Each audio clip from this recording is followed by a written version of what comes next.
에덴 동산의 주사 그것을 경작하며 지키게 하시고 이 말씀인데, 에덴 동산을 경작하며 에덴 동산을 지킨다. 이 말은 하나님께서 마련해 주신 낙원을 경작해서 이제 농사를 한다라는 뜻이고, 문자대로는 이제 봉사한다, 섬긴다, 그런 뜻입니다. 이것은 남편과 아내의 관계로 비유가 되기 때문에 남편은 아내를 이렇게 섬기는 거죠. 상징으로서 예수님은 섬김을 받으러 오신 것이 아니라 섬기러 왔다, 이렇게 표현을 하셨어요. 문자적인 의미가 경작한다라는 말은 섬긴다, 봉사한다, 그런 뜻입니다. 세상에서는 아내가 남편을 섬기는 걸로 되어 있지만, 사실은 영적 의미에서는 남편이 아내를 섬기고 가정을 이렇게 다스리는 거죠. 이것이 상징입니다.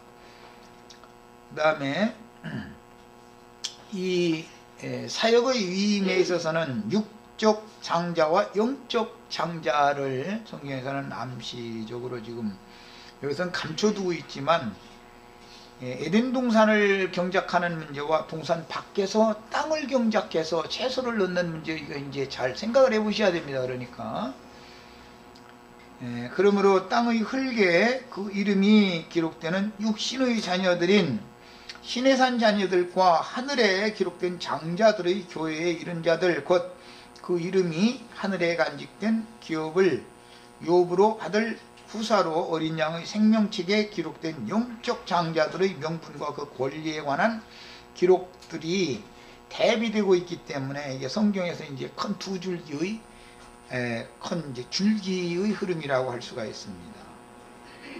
어떠한 남편을 만나면, 즉 어떠한 사역자를 만나면 어디로 가는 거죠? 예레미야 17장 12절로 13절을 읽어드리겠습니다. 우리 식구들은 이제 적어 놓으시고 집에서 읽으시면 됩니다. 영화로운 보좌여, 시작부터 높이 계시며 우리의 성소시며 이스라엘의 소망이신 여호와여, 무릇 주를 버리는 자는 다 수치를 당할 것이라. 무릇 여호와를 떠나는 자는 흙의 기록이 되리니 이는 생수의 근원이신 여호와를 버림이니이다. 그렇습니다. 여기 보면 예레미야 17장 13절에 여호와를 떠나는 자는 그 이름이 흙의 기록이 된다, 이렇게 참 비밀스러운 말이죠. 이런 말들은 히브리서 12장 22절로 24절 보면, 그러나 너희가 이룬 것은 시온산과 살아계신 하나님의 도성인 하늘의 예루살렘과 천만 전사와, 여기는 하늘에 기록된 장자들의 모임과 교회와, 이렇게 해서 하늘의 이름이 기록되는 자들과 땅의 흙의 이름이 기록되는 자들이 성경에는 암시를 하고 있는데, 이게 굉장히 중요한 용어죠. 땅의 흙의 이름이 기록되는 자들은 뱀밥이고, 하늘의 이름이 기록되는 자들은 예수님의 먹이가 되는 거예요. 이제 상징입니다, 이런 것이 모두. 그래서 아버지의 사역은 아담 아버지와 그 다음에 그의 배필된 하와 어머니의 일이 있고, 물론 에덴 동산에서는 뭐 잉태하고 해산하고 그런 말이 없었었죠. 동산 밖으로 쫓아낼 때는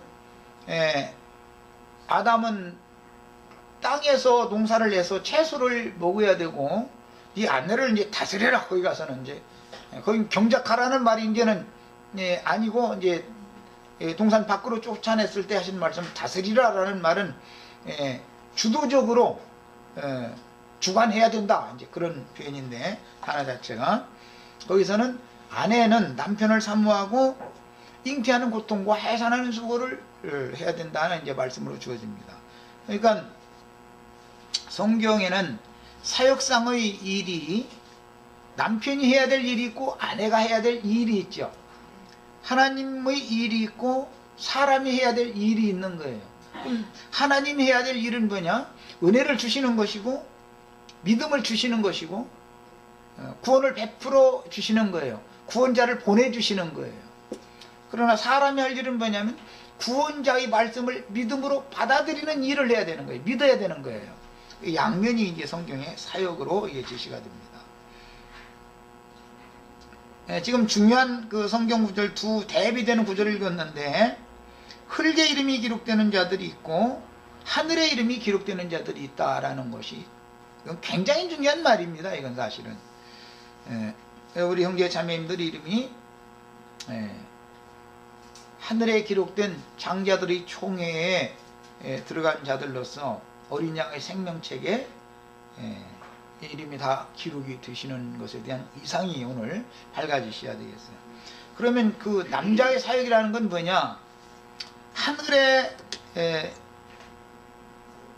간직한 영원한 유업을 상속받을 자들에게는 그 이마에 하나님의 이름과 세루살렘의 이름과 어린 양의 새 이름을 기록해 주는 거죠. 이름 지어주는 거예요. 자꾸 이름 주는 얘기를 하는 거예요. 그 다음에 땅의 장자들에게는 또 여전히 짐승의 이름이나 그 이름의 표시를 자꾸 그 이마에 자꾸 인쇄해 놓는 거예요. 이제 이것이 이름 주는 얘기예요. 이제 앞으로 이제 이 말씀이 다음 단락에 넘어가면 하나님이 아담이 혼자 독처하는 것이 보기가 안 좋아서 위하여 배필을 지어주리라 하고 먼저 짐승들을 이게 다 각종 짐승들을 지어가지고 아담에게로 이끌어왔더니 이름을 지어줬다 그랬죠. 짐승들 보고. 그리고 나서는 이제 그 짐승들 중에서는 아담이 자기 짝을 찾지 못한 거죠. 그런데 자기 자신의 갈빗뼈를 취하고 그 자리에 살로 채우고 나서 그 갈빗대로 여자를 만들어 가지고 아담에게로 또 이끌어다 주니까 하와라고 이름을 지어줬다는 거거든. 이름을 지어주는 거예요. 짐승이라고 이름을 지어주느냐, 하와라고 이름을 지어주느냐. 이제 하와라는 것은 모든 산자들의 어머니다라는 뜻인 건데, 이게 이제 이름 받는 것이 성경에는 암시가 되어 나오죠. 그래서 이제 새 이름을 받는 얘기로 이제 계속 야곱이라는 사람이 이스라엘이 되는 이야기, 시몬이 베드로가 되는 이야기, 이런 이야기들이 이제 계속 나오는 거예요. 이런 것은 이제 지금부터는 이제 비밀스러운 어떤 암시를 한다. 우리가 첫사람으로 세상에 육신을 입고 보냄을 받아가지고 부모에게 이름을 받은 그 이름은 영원한 생명의 세계에 들어갈 수 있는 이름이 아니죠. 아니고 하나님께로부터 새 이름을 받아야죠. 이제 이런 것을 로마교는 침례식을 할 때 영적 이름을 지어준다 해가지고 그 영적 이름을 다 받죠. 그 이제 율법적으로 그렇게 하는 거예요. 그것은 왜 그러냐? 율법적으로 제8일 되던 날 할례를 행하고 그 아들에게 이름을 지어주는 것이 유대인들의 율법이었기 때문에 그것을 세상에서 당신들이 유의 부모로부터 이런 이름을 받아가지고 왔지만 당신의 이름은 이제 영적인 이름은 이런 이름이다 라는 뜻으로 이제 로마교 신부가 이게 세례식을 한 다음에 세례명이라는 걸 주지요. 이제 그런데 우리는 그 이름을 영으로 받는 거예요. 영으로. 성령께서 형제 자매님들에게 새 이름을 다 주셔야 되는 거예요. 예수님이 너는 내 짝이다, 내 배필이다 라고 이름을 주셔야 되는 것이죠. 이제 이런 것에 대한 상징입니다. 그러니까 사역이라는 건 사실은 알고 보면 경작하는 거라고 되어 있지만 이름 지어주는 거예요. 세상에서도 자식 나오면 부모가 이름 지어주는 것처럼 이름 지어주는 거, 이게 비밀입니다. 그러니까 이제 이런 이야기를. 창세기 2장 15절에서는 구속받은 성도들을 위해서 주신 직분이 경작자의 위임이라는 것을 제시하는데, 하나님은 동방의 에덴, 낙원 즉 희락과 안식의 처소에 동산을 창설하시고 그 땅의 흙에서 취한 첫사람인 아담을 그 동산에 이끌어 거기 두시고 그 동산을 경작하며 지키게 하셨습니다. 그러나 뒤에 타락이, 이 동산에선 타락이 왔죠. 지키지도 못했고 뒤에는 가죽 옷으로 옷을 입혀서 동산 밖으로 쫓아낸다면은 동산을 지키라고 하지 않고 네 아내를 지키고 다스려라 이렇게 나오죠. 이제 결국 동산 지키는 데는 실패한 사람, 아내를 지키는 거 아내를 지켜야 되고 아내를 경작을 해야 되는 것이죠. 그래야 생명의식가 이제 번성을 하게 되는 거니까 이런 것이 성경에 이제 다 감추어진 암호들인 거예요. 이런 것들이 모두가 다. 하나님이 모든 것을 준비하신 에덴 동산을 경작하는 것은 그때 당시는 동산에서는 채소 농사지으라고 한 게 아니고 이미 보기에도 아름답고 먹기에도 좋은 나무들이 나게 하셨고, 대표적으로 동산 중앙에는 두 나무가 나게 하셨기 때문에 나무, 과실나무 농사를 잘 지어라, 그 말이었었죠. 에덴 동산을 다스리라는 말은. 그런데 성경은 에덴 동산에서 채소 농사를 하라는 암시는 없으며, 에덴 동산에서 추방당한 후에 자신의 근본된 토지를 경작하여 식물로 삼아야 하는 창세기 3장 23절 말씀에서 채소를 식물로 주었으니 동산을 경작하는 일과 아내를 다스리고, 이제 거기서는 경작하고 섬기는 게 아니고 이제 다스리는 거예요. 아내를 다스리고 아내를 지키는 거예요. 이제 남편은 아내를 다스리고 아내를 지켜야 되는 것이죠. 에덴 동산에서는 동산을 경작하고 동산을 지켜야 되는 첫 번째 계명이 주어졌고, 이 말씀을, 언약을 어기고 반역을 일으킨 것이 아담의 범죄라는 거죠. 첫 번째. 그래서 이제 성경이 말하고자 하는 이런 대조적인 표현을 하는 것을 우리는 잘 이제 염두에 두고 말씀을 이제 깨달아 나가야 됩니다. 동산 나무들을 경작하는 사역은 육체에 상관되는 의문의 율법 사역을 상징하며, 동산 밖의 땅에서 채소를 경작하는 사역은 선지자들의 영적 사역을 상징하지만, 구약시대에 모세의 율법 사역이 있었고 선지자들의 사역이 있었었죠.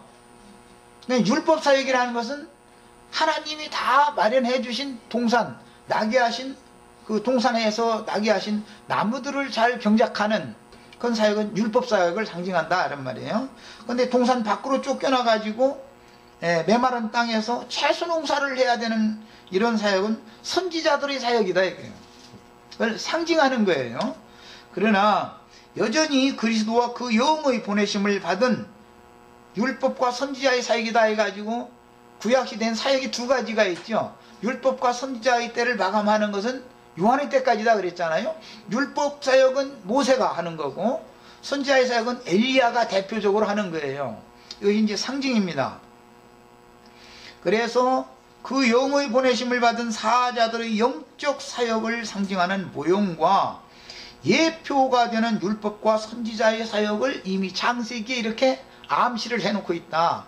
2장에는 율법 사역을, 3장에는 선지자의 사역을 암시하는 것이다. 이게. 선지자의 사역은 동산 밖에 쫓겨난 다음에 구속의 옷을 입힌 사람들에게 하는 사역이죠. 그러니까 선지자의 사역은 율법 사역의 말씀을 다 뒤집어 버리는 말씀을 하잖아요. 뭐 율법에서는 뭐 짐승 잡아서 뭐 기름을 태우고 뭐 피 뿌리고 해서 해라. 그런데 이사야 선지자부터 난 그런 제사는 이제 안 받는다 막 이러고, 안식일과 절기 다 빼버린다 이러고 막 다 뒤집어 버리는 거, 율법 말씀을. 이제 이런 것이 창세기 2장과 3장에 이미 암시가 된다 이거예요. 사명 사역에 관한 이 하나님의 분부 계명 말씀들이 이제 암시가 되는 겁니다. 아버지인 아담의 사역은 노아까지 이어지며 저주받은 사역이죠. 그것은 노아의 때 혼탁하고 더러운 많은 물이 창일하여 코로 기식하는 모든 짐승 인간들을 심판하는 영적인 홍수 심판이 지나간 후에, 뭐 그때 당시 역사상으로는 팔레스타인 땅의 한 부분에 비가 집중적으로 와가지고 뭐 홍수가 역사적으로 있었다는 거죠. 그렇지만 그것은 사실은 성경이 말하는 의도는 아담에게 그 코에 생기를 불어넣어줬던 그 생명으로 살아가는 인간들은 전부 짐승의 이름을 받은 자들이니까 이 코로 기식하는 생명들은 싹 쓸어버리고 위로부터 은혜가 임해서 은혜를 받은 새 생명을 얻은 사람들을 구원한다, 그것을 상징으로 하는 말인 것이지, 노아의 홍수 심판이 뭐 저 남극이나 북극까지 막 이 물이 막 다 차고 넘쳤고 막 그런 얘기를 하는 건 절대 아니다. 다만 부분적으로 그 지역에 그런 홍수가 있었겠죠. 그때 있었지요, 있었겠지요가 아니라 있었는데 이것은 상징일 뿐이다 하는 거예요. 영적인 것을 말하고자 하는 상징이죠. 지금 실제 노아의 홍수 심판이 지금 현재 지금 진행되고 있죠. 이렇게 해석해야 받는 거다 하는 거예요. 야, 땅에서 취해서 호에 숨을 붙여두신 이 육신의 생명을 가진 자들을 싹 심판하는 것이 노아의 홍수 심판이었잖아요. 그래 코로 지식하는 자들을 싹 쓸어버리리라 하고 비를 내렸다, 이제 이렇게 돼 있거든요. 그 다음에 셈 자손들은 결국 이주에서 바벨에서 모두 버림을 당했고, 오히려 노아의 자손 중에 함 자손들은 그 땅에 천지사방에 번성을 하게 됐죠, 그때. 그 다음에 이렇게 해서 함 자손들은 오히려 번성하고 셈 자손들은 바벨에서 하나님께 버림을 당하고, 한 사람 데라의 아들이었던 아브람이 부르심을 받아가지고 새로운 하나님의 구속 역사를 새로 시작하는 거예요. 아담의 구속사는 노아의 때까지로 끝이고, 노아의 후손으로서 싹 끝나버리고 나서 한 사람 아브람부터 새로 이제 영적 아버지 사역을 새로 시작하는 거예요.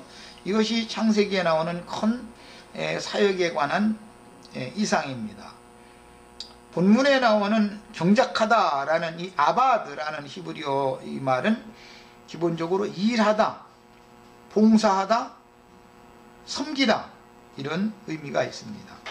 그 다음에 아담의 사역은 구약 경륜으로 유대 교인들을 위하여 육적인 신자들의 영혼을 경작하는 것을 상징하며, 아벨 대신해 주신 셋의 목양은 주님께서 자신의 교회를 세우신 후에 제자들에게 주님의 양무리를 맡겨서 목양하도록 위임하시는 것이 더 완전한 사역이다. 그러니까 구약 사역보다, 율법 사역보다 영과 생명의 사역이 더 완전한 사역이다 라는 걸 깨달아야 되겠어요. 그 다음에 본문에서 지키게 하시고 라는 용어의 지키다, 이 사마르라는 히브리어 단어는 지키다, 망보다, 주의하여 관찰하다, 단속하다, 감시하다, 그런 뜻이기 때문에 이것은 벌써 문자상으로도 하나님이 맡긴 양무리를 우리 안에 가둬놓고 이렇게 저놈들이 뭐 잘못하나 안나 이것을 이렇게 감시하는 그런 것을 보여주는 용어다. 에덴 동산에서 동산을 다스리며 지키게 했다라는, 이 다스린다라는 것은 농사한다, 경작한다, 섬긴다, 봉사한다 그 말인데, 섬겨서 봉사를 하는데 망을 보는 거예요. 망을. 이것은 에덴 동산이라고 하는 틀 안에다가 딱 가둬놔두고 나가지 못하도록 감시한다, 그런 뜻이지요. 그런 개념에서 예수님이 요한복음 10장에서 오셔서 율법 사역을 설명을 하실 때는 양의 우리에 갇힌 양들이 있고 또 다른 양들이 있다, 이제 표현을 이렇게 하셨어요. 이게 갇혀져 있는 양들은 율법 말씀으로 율법 체계 속에 딱 가둬놔진 양들이죠. 그 양들은 주인 잘못만 나면 굶어 죽는 거죠. 주인이 해찰 부리고 어디 딴 데 가서 그러면 초장에 뛰어다니면은 지가 배고프면 먹으면 되지만, 우리에 딱 가둬놔두고서 맨날 며칠 저 볼일 보러 가가지고 안 와버리면은 굶어 죽어야 되잖아. 이런 것이 다 상징이다. 그래서 의문은 죽이는 직분이다 그랬고, 의문의 사역은 영의 직분만이 살리는 직분이다. 이제 신약에서는 이것을 두 직분을 이렇게 대비하기 때문에 이해가 필요합니다. 그 다음에 아버지인 땅의 아비인 아담의 사역과 그 땅의 아비의 사역을 섬기한 사람은 가인이었죠. 동산한 사역을 섬기한 사람은. 그런데 아벨은 형이 장자권자로서 아버지의 유업을 받아버렸기 때문에 자기는 기업이 없으니까 할 수 없이 광야에 나가서 목축을 하게 됐는데, 이것이 비유다라는 거예요. 이런 것이. 그 다음에 창세기 2장 5절에서는 땅을 갈 사람이 없었다고 하셨으나 본문에서는 하나님의 동산지기로 위임받은 아담이 계시되고 있는데, 앞에서 살펴본 바와 같이 땅을 가는 경작은 황량한 땅을 첫 번째는 개간을 해야 되는 것이고, 왜? 창세기 2장 5절에서는 안개만 올라오고 온 땅을 적시는 땅이었으니까 당연히 그때는 개간을 해야 되잖아요. 그런데 사람이 개간한 게 아니라 하나님이 친히 동방에 에덴을 창설하시고 나무도 다 나게 해놓으신 그것을 경작하라 했기 때문에, 세상 말로 말하자면은 쫄부아들인 거죠. 쫄부아들. 아담이 지금 이해가 되시죠? 쫄부아들. 아버지한테 그냥 유업을 꽁으로 물려받은 거야. 그러다 보니까는 몇 년 전도 아니고 불과 1년 전인데, 내가 그때 한번 인터넷 신문 보고 깜짝 놀란 적이 있는데, 괜히 고급 자동차 타고 다니면서 강남 그 넓은 테헤란로 거리에서 사고를 날마다 쳤사니까 잡아다가 족치고 보니까, 족친 것도 아니지. 함부로 그런 사람, 그런 놈들은 함부로 누구든지 경찰관들이 썰썰 미니까. 왜 그러냐 그러면, 내가 이제 오늘 아침에 말이야 돈 다 쓰고 통장 봤더니 1억 원밖에 안 들어가요. 화가 나서 그랬다는 거거든요. 차를 몰고 뱅뱅거리 가면서 이쪽으로 갔다 저쪽으로 가서 사고를 자꾸 쳤으니까 잡아다가 말이야. 왜 그러냐고 그러니까는, 오늘 아침에 말이야 그냥 통장 한번 쳐다봤더니 말이야 내 통장에 돈이 잔고가 1억 원밖에 안 남아가지고 화가 나서 그랬다고. 이야, 참 나 그 신문 보고 참 졸도할 얘기죠 이게. 그게 뭐예요? 쫄부 아들 놈들이 하는 짓거리죠. 이제 그거 보고 이제 그날 그 신문에 보면 야타족이라고 나오더만. 야타족? 차를 몰고 뱅 하다가 이쁜 아가씨가 이렇게 했으면 야 타 그런데나만. 저는 이제 그 차가 이제 가는 데는 저도 모르고 이제 탔으니까. 예. 모르고 탔게 했겠어. 그럼 야타족이 야타 하면은 걔 따라가면은 뭐 좋은 일이 있으니까 따라갔는데, 뭐 이제 뭐 뻔한 일이지 뭐. 어디 데려가서 뭐 뻔한 거지. 이제 뭐 좋은 것도 사먹이고 다 했겠지만은 그게 좋은 일이 일어났겠어. 뻔한 거지. 그래가지고 이제 그런 사건 보고, 야, 참 세상 막 그야말로 말세다 말이 그랬는데, 지금 아담은 이게 야타족이야 지금. 그리고 이제 이것 보고 이제 그 70년대는 이제 제비족이라 그랬는데, 이런 놈들 보고 제비족이라 그러죠. 그 제비족이라는 말이 그게 중동붐 일어나가지고 박정희 대통령 때 그게 중동으로 막 이제 사람 내보내가지고 건설 막 이게 하고 이제 하는데, 그 제비족이라는 놈들은 어떻게 하고 나타나길래 그 여자들을 그렇게 이상하게 남편이 중동 가서 돈 벌어서 붙이는 사람들은 냄새를 맡고서 그러고 제비족으로 했는지는 모르지만 하여간 그때부터 그 제비족이라는 말이 나왔거든. 그게 지금 현재 아담은 제비족이요. 야타족 제비족.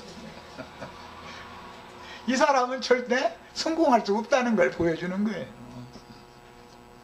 이것이 예수님이 세상에 오셨을 때 유대교의 내노라 하는 지도자들이 다 그게 야타족들이고 제비족들이죠. 이렇게 말하면 지금 이제 또 이단 나왔다고 이제 그러는데, 그래서 제비족이 홀리는 말 할 때는 기분 나쁘게 말하겠어요? 아가씨 마음을 홀딱 그냥 강까지 쓸개까지 다 빼줄 것처럼 해야 그 차 타지. 안 타려면 그만두고 그러면 안 타지 뭐. 그렇게는 않죠.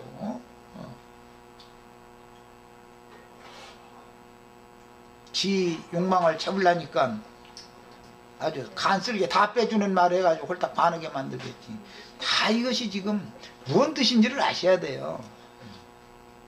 야타족 제비족한테 홀리면 인생 망치는 거지 뭐. 또 누가 또 저 인터넷 듣고서 또 전화할 거면서 그런 게 성경에 있냐고 또 막 이럴 거면서. 근데 나는 분명히 성경에 이거 있는 거 나 증거 될 수 있어. 이제 뒤에 에스겔서나 이제 호세아서에 딱 갖다 증거 될 수 있어. 분명히 있어요 이게.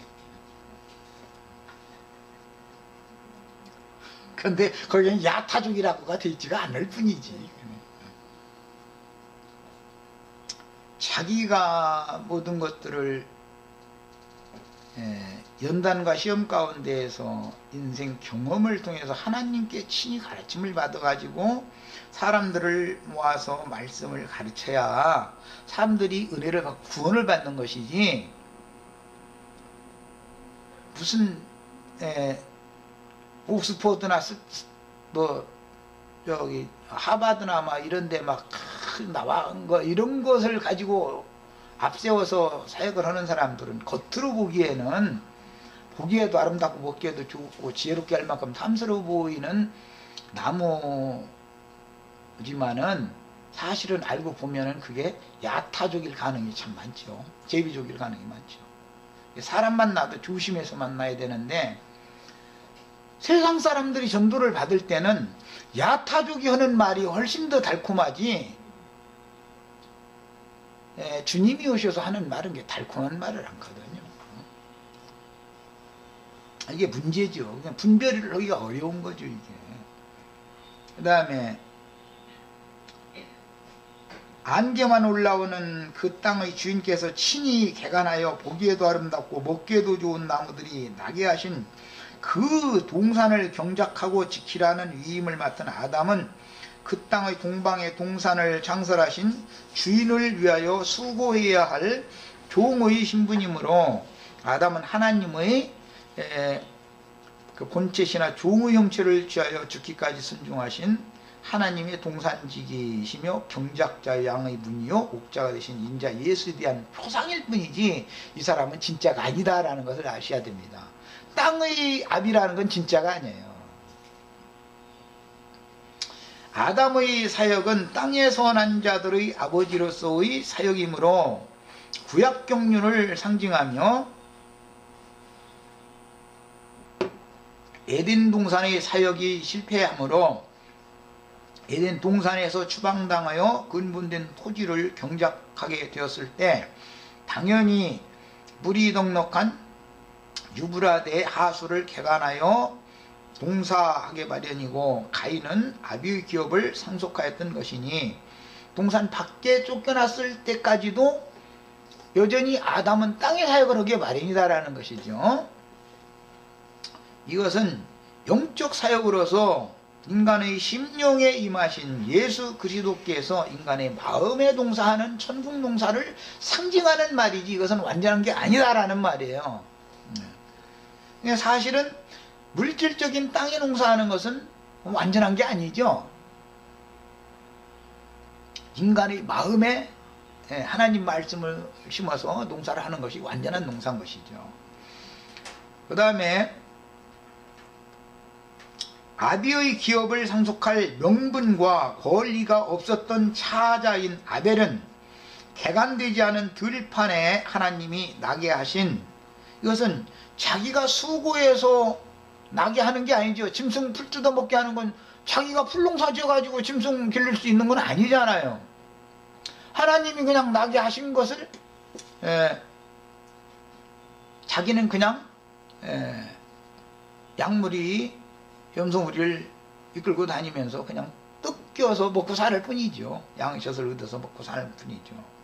이제 이런 것이 다 비유로서 이미 푸른 풀을 식물로 삼는 짐승을 기르는 목축업으로 살면서 그가 땅에서 얻은 거라는 것은 짐승 새끼밖에 없으니까 양의 첫 새끼와 그 기름으로 제사를 할 수밖에 없었던 것이죠.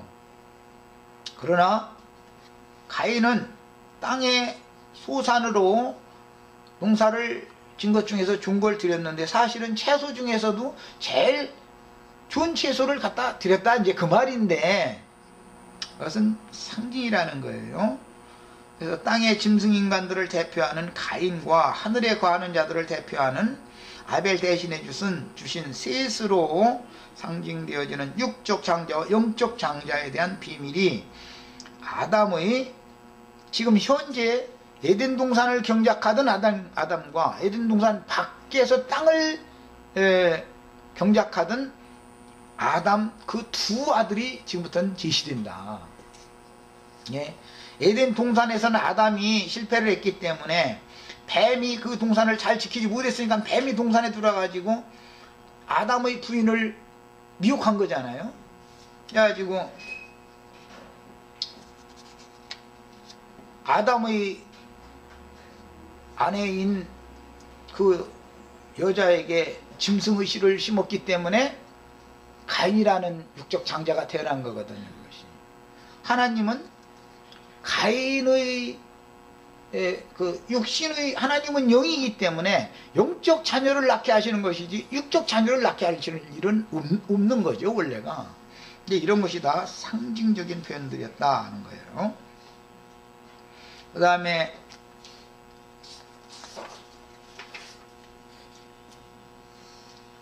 신약성경은 여러 지역교회들을 섬겨서 봉사할 위임을 받은 직분자들을 집사와 장로들로 제시하고 있으며, 신부님, 목사님이라는 건 성경에 없는 용어입니다. 이거는 교회의 직분은 집사와 장로밖에 없어요. 그 다음에 집사와 장로들을 제시하고 있으며 사도들과 전도자들을 여러 지역들에 보내서 보냄을 받은 그들이 구원의 말씀과 믿음의 말씀을 전파하게 하셨으며, 사도와 전도자들은 전도의 일을 하는 직무를 말하는 것이지 그게 무슨 종교적인 계급을 말하는 게 아니죠. 그들을 통해서 얻어진 양무리가 그 성읍에 살기 때문에 그 성읍에 있는 교회로 모임이 세워지면 각 성에는 장로들을 세워서 교회들을 치리하고 다스리게 하는 거예요. 양육하게 하는 거예요. 이것이 하나님의 교회의 통치예요. 그러니까 사도들이나 전도자들은 젊은 날에 일을 할 수가 있지만 장로는 젊은 사람이 하지 않는 거죠. 요한이나 베드로나 바울이나 이런 분들이 늙을 말년에 가서서 자신을 장로라고 소개하죠. 그것은 젊을 때의 사역보다 장로의 사역이 더 최종적으로 완전한 사역이라는 걸 보여주는 것이다 하는 거예요. 젊을 때도 언제든지 아무 경험도 없고 그럴지라도 말씀 깨달은 것만 있으면 그걸 가지고 와서 전도할 수가 있죠. 그러나 그것은 목양에는 합당한 것이 아니다. 씨를 심는 일에는 젊을 때 청년 때나 애 만들 수 있지 늙은 장로가 애 낳는 법은 없죠. 권자님이 지금 손자 기르는 것이 그게 장로로서의 학을 하는 것이지, 권자민이 보고 아들 낳으라고 해봐 무슨 재주로 낳겠어. 안 되는 거지요. 그러니까 그 룻기 같은 데 보면 나오미는 못 나니까 며느리 보고 낳으라겠는데 며느리가 나오미 아들이 되는 거잖아요. 이렇게 하는 거예요, 성경이라는 건들. 그래서 인간사에서도 보면 손주를 이제 하나님이 이제 주셨다 그러는 것은 하나님께서 그게 덤으로 주신 선물이죠. 가장 귀한 보물이죠, 그것이. 이런 게 이제 다 상징입니다. 그래서 야곱이 늙을 말년에 잃었다고 생각했던 요셉이 손자들 둘 데려가서 꾹푹 절시키니까 내가 네 얼굴을 다시는 못 볼 줄 알았더니 세상에 내가 손자들까지 둘이나 데려가서 인사를 시키자니 세상에 이게 나의 하나님 앞에 막 감사한다 막 하면서 하는 그 감격의 말하는 걸 보면은 아들보다는 손자가 더 사랑스럽다는 걸 알 수 있죠. 요즘에 우리 안정기 자매가 손자 누리느라고 지금 정신없는데 너무 빠지면 안 돼. 적당하게 빠져야지.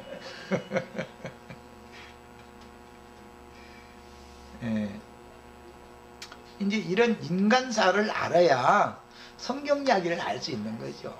성경 이야기를. 성경이 말하는 말을 이해를 할 수 있는 거예요. 사울이라는 사람은 청년 때 다메섹 도상에서 예수님 만난 사람이잖아요. 그때는 사도로 보냄을 받았지만 그 사람이 그때는 장로라고 하지 않거든요. 그러니까 바울 사도가 복음을 전할 때는 디모데 후서를 쓸 때 장로로서 말씀을 증거할 때와 같이 사람이 노련하냐면 그렇지가 못하다는 것을 우리는 그냥 성경 자체만 읽어도 알 수가 있는 거예요. 청년일 때 쓰는 글은 막 힘이 있죠. 강하고 뭔가 막 확고부동하게 뭘 막 하고, 그렇지만 늙어 빠져가지고 죽음을 앞두고 있을 때 디모데 후서를 쓰는 걸 보면 힘 다 빠져가지고 소속히 겨울에 가기 전에 뭐 와라 뭐 내가 뭐 이 장막을 벗을 때가 가까운 줄을 안다 이런 소리 나고 앉아고 그러면 힘 빠진 소리잖아요. 이거는 벌써.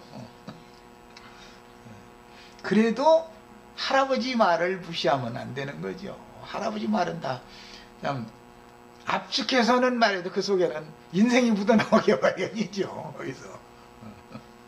그러니까 할아버지 할머니는 못 당하는 거예요. 힘으로 해서야 어머니 아버지가 훨씬 강하지만 영적인 분량에서는 할아버지 할머니를 못 당하죠.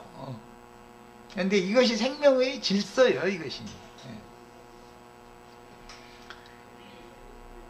구약 백성들을 위해서는 왕족들과 제사장들과 선지자들이 그 사명을 수행하였으나 선지자들 외에는 율법 제도에 따라서 혈통적으로 그 직분을 잇게 되었지만 신약시대에는 그 영을 받은 참 제자들이 말씀으로 낳은 아들들을 통해서 그 사역을 승계하지만 계시록의 완성에 가보면 두 증인들이 그게 하나님이 보낸 선지자들이죠. 최종적인 사역의 완성은 언제나 선지자의 사역으로 완결된다 하는 것을 보여준다.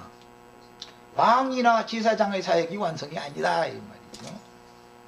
이런 것은 땅에서의 사역이라는 것은 선지자들은 혈통에 따라서 직분을 받는 게 아니죠. 왕이나 제사장은 왕은 유다 지파여야 되고 제사장은 레위 지파여야 되는 이 혈통에 따라서 승계가 되지만 선지자들은 혈통에 상관없이 승계가 되죠. 이런 것을 우리는 배워야 된다 이거 영적으로. 그 다음에 하나님의 동산에서 쫓겨난 경작자와 여자의 타락은 주 안으로 구속받은 교회의 인도자들과 양물의 타락을 상징하며 교회의 회복은 어린 양의 피로 구속받은 영혼들의 영원한 거처인 에덴 동산의 주인이신 주님께로 회복되어 돌아간다는 것을 상징으로 보여주는데, 이 말은 땅의 낙원인 땅의 에덴으로 돌아가는 것이 아니라 하나님의 낙원 하늘에 있는 예루살렘으로 가는 것이 완전한 것이다 라는 걸 지금 대비해 준다라는 말이에요. 그러니까 결국 진리와 생명의 말씀을 바르게 회복하여 말씀하신 하나님 자신께로 다시 돌아가서 이것은 바벨론에서 유브라데 강을 건너서 다시 본토 예루살렘으로 다시 돌아오는 것으로 상징이 되어지는데, 그 예루살렘은 땅의 예루살렘, 구약시대는 땅의 예루살렘, 땅의 팔레스타인 땅으로 돌아온 것이지만 그건 상징이다. 구약시대에 돌아온 것은 완전한 게 아니잖아요. 실제로 우리가 돌아가야 될 영원한 기업은 예수 그리스도 자신 안으로 돌아가는 것을 말하는 거니까 하늘의 아버지께로 돌아가는 것을 말하는 거예요. 그 다음에 하나님의 동산은 단체적으로 건축된 교회를 상징하며 그리스도와 함께 안식할 처소인 천국을 상징하므로 천국에 들어간다라는 것은 이 생에서는 구속받은 무리인 아시아의 7 교회들로 상징되어지는 생전 세상의 교회에 들어가는 것을 상징적으로 보여주지만 거기는 완전한 저수가 아니기 때문에 젖될 때까지만 거기에 있는 거고, 젖을 뗄 때가 되면 딱 에덴 동산에서는 땅의 에덴에서는 땅의 낙원에서는 나와야 되는 거죠. 이삭이 태어났어도 이스마엘과 함께 아브람 집에서 같이 있어야 되는 것은 아직 젖될 때가 되지 않았을 때까지만 있는 것이고, 이삭이 젖될 때가 되면 구약 성경에서는 이스마엘과 하갈을 쫓아냅니다. 그러나 신약 성경에서는 주님의 백성 보고 내 백성이랑 나와라 이렇게 반대로 하죠. 이제 이게 구약과 신약의 이게 차이입니다. 반대되는 겁니다. 구약 백성은 쫓아내는 데 목적을 뒀지만 신약 백성은 빼내는 데 목적을 두는 거예요. 불러내는 거예요. 그 다음에 경작자들인 주님의 동역자들은 각각 은사대로 그 직임을 행하게 되며, 크게 보면 교회 건축의 터를 닦는 사역과 교회를 건축 세우는 사역과 최후로 하늘 곳간에 거두어들이는 세 가지 사역으로 이게 이제 대별이 되죠. 씨를 뿌리는 사역, 기르는 사역, 거두는 사역, 이렇게. 그 다음에 다른 말로는 낳는 사역과 양육하는 사역과 거두는 사역을 뜻하며, 사도들과 전도자들은 복음을 전파하여 씨를 뿌리고 낳는 일을 했고, 낳은 자녀들을 맡아서 양육하는 자들은 목자들로서 이것은 장로들이 하는 일이었었죠. 그리고 최후로는 선지자들을 마지막에 보내가지고, 나팔 부는 자들을 보내가지고 걷어내는 거죠. 이제 걷어버리죠. 이렇게 성경에서는 세 단계로 추수를 하는데, 왜 그러느냐? 사람이 몸이 있고 혼이 있고 영이 있기 때문에 최후로는 영을 온전케 된 의인의 영들을 영원한 젖으로 데려가는 일을 해야 되니까, 육신의 사역은 땅에 씨를 심는 것이 상징이고, 그 다음에 길러내는 것은 혼이 변화를, 혼이 구원을 얻는 것이 상징이에요. 최종적으로는 온전케 된 의인의 영들이 하늘의 예루살렘으로 데려감을 받아야 되니까 추수가 당연히 있어야 되는 것이죠.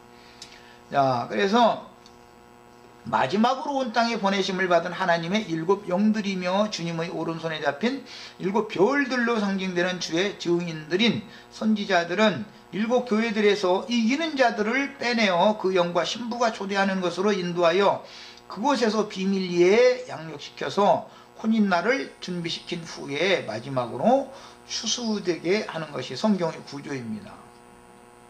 그러니까 먼저는 세상에서 세속교계, 큰 음력교회로 들어가는 거죠. 그 다음에는 때가 되면 큰 음력교회에서는 빼내심을 받아가지고 그 영과 신부가 오라는 그곳으로 마지막 거기에 가서 양육을 받아가지고 신부 마지막 준비를 한 다음에는 이제는 추수를 하는 이런 과정으로 되어 있다는 거예요. 터를 닦는 일이든 집을 세우는 일이든 그 다음에 거두어서 천국 곳간에 드리는 일이든 다 주님의 몸인 교회를 위해서 봉사하는 직분을 행하는 하나님의 동일한 사역이므로 이것은 종교적인 어떤 지위나 계급이 아니고, 그건 기독교계가 지금 뭘 잘못 알고 있는 거죠. 그게 아니고 하나님이 주신 은사에 따른 직무를 충성스럽고 지혜로운 종으로서 하나님의 사명을 복명하고 행하는 것일 뿐이어야 합니다. 그 다음에 사람에게 그 동산을 경작하며 지키라고 명하신 내용을 개인적으로 적용하면 교회를 섬겨서 봉사하는 목자들에게 양육을 받아서 생명의 근원지인 자기 마음과 양심을 더럽히지 말고 죄의 유혹을 거부하고 지키도록 생명의 양육을 받으라 하는 분부이며, 이것은 사역이 양면이 있기 때문에 이러는 거예요. 남자의 사역이 있고 여자가 할 일은 또 있는 것이죠. 그래서 성도들도 의무를 당연히 지게 마련이다 거예요. 근데 그건 뭐냐면 자기 자신의 신앙 양심과 마음을 다른 교훈에 의해서, 다른 영에 의해서 더럽힘을 받으면 안 된다. 그 다음에 그래서 최종적으로 이 세상 신에게 권세를 받은 짐승의 이름이나 그 이름의 표시를 이마에나 오른손에 받지 말고 거룩하게 지킴을 받아서 시온산에 올라간 정결한 처녀가 되게 하는 것이, 양면에서 사역이라는 것은 남자의 사역만 있는 게 아니라 여자의 사역도 당연히 있는 것입니다. 그러나 본래 흙에서 취한 사람들, 특히 여자는 연약한 그릇으로 지으셨기 때문에, 지금 흙사람 아담도 흙에서 취함을 입었기 때문에 실패할 수밖에 없는 것이고, 여자도 흙사람이니까 흙이라는 것은 연약한 그릇이다 이 말이에요. 흙그릇이라는 것은. 그래서 연약한 그릇으로 지어놓고서 뭐 다스려라 지켜라 백날 해도 그것은 안 되는 일이다라는 것이죠. 다스리고 지켜야 된다라는 뜻은 또 마귀의 시험에 항상 노출되어 있다라는 것을 암시하고 있는 거잖아요. 지킨다는 건 무언가 침투에 들어올 것이 있다라는 뜻일 것이고, 다스려라는 뜻은 경작을 잘 해야만 뭐 산물을 낼 수 있는 것이지, 가만 놔둬버리면 산물을 낼 수 없다라는 뜻이니까, 이것은 모두 근본적으로 흙에서 취함을 받은 사람에게 땅의 사역을 맡겨가지고서는 하나님의 일을 완성할 수 없다라는 것을 지금 감춰놓고 있는 말이다, 이런 겁니다. 자, 여기까지 하고 내일 모레 이제 목요일 날 또 만나서 16절 이하에 나가는 말씀을 더 나누도록 하겠습니다. 오늘 집회를 여기까지 하고 마칩니다.